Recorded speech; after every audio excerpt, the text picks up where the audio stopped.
In this video, we're going to give you a little background about how to make a chunk. If you're learning to play a difficult song on the guitar, the neural representation of the song in your mind can be considered as a rather large chunk. You would first listen to the song.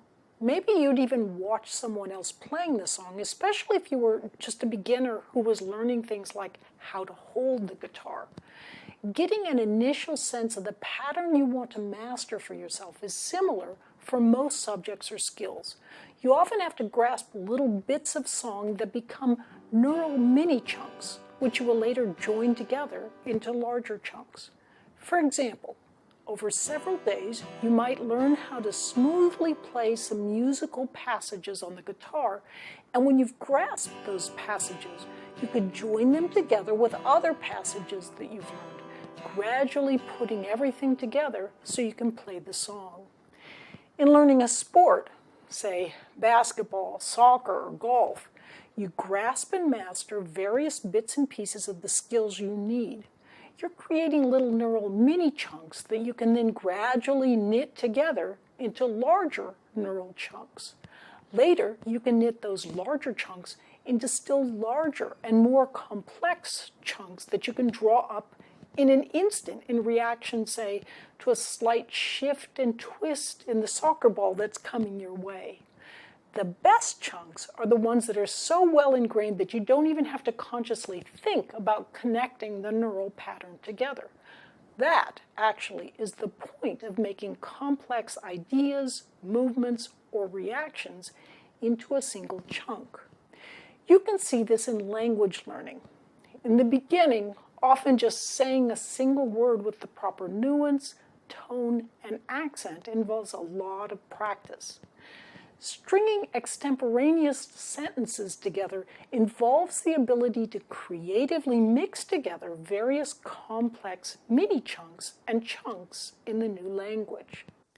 To see what I mean, try repeating the following tongue twister in the Indian language of Kannada. Hi, I am Shilpa Konkani. I am native speaker of Kannada, which is one of the oldest languages spoken in India. Today I am going to share you a tongue twister in Kannada. So let's get started. Tarikere ಏರಿ ಮೇಲೆ ಮೂರು ಕರಿ ಕುರಿ ಮರಿ ಮೇಯುತ್ತಿತ್ತು. ತರೀಕೆರೆ ಏರಿ ಮೇಲೆ ಮೂರು ಕರಿ ಕುರಿ ಮರಿ ಮೇಯುತ್ತಿತ್ತು. ತರೀಕೆರೆ ಏರಿ ಮೇಲೆ ಮೂರು ಕರಿ ಕುರಿ ಮರಿ ಮೇಯುತ್ತಿತ್ತು. ತರೀಕೆರೆ ಏರಿ ಮೇಲೆ ಮೂರು ಕರಿ ಕುರಿ ಮರಿ ಮೇಯುತ್ತಿತ್ತು. Not easy, is it, unless you're a native speaker of Kannada? But the language was learned bit by bit. Learning in math and science involves the same approach.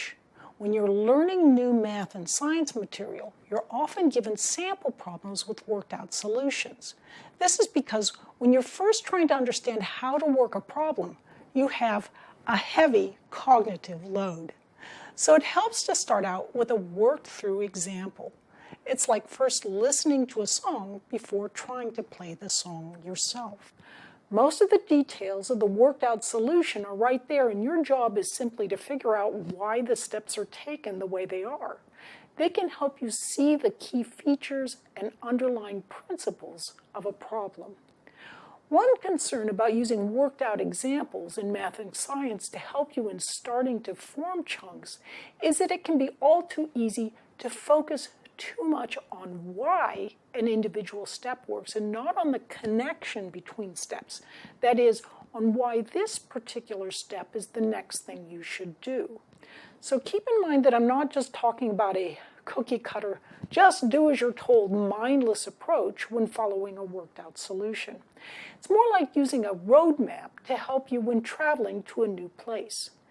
Pay attention to what's going on around you when you're using the map, and soon you'll find yourself able to get there on your own.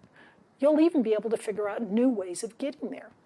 Next, we'll walk you through the actual steps of chunk formation.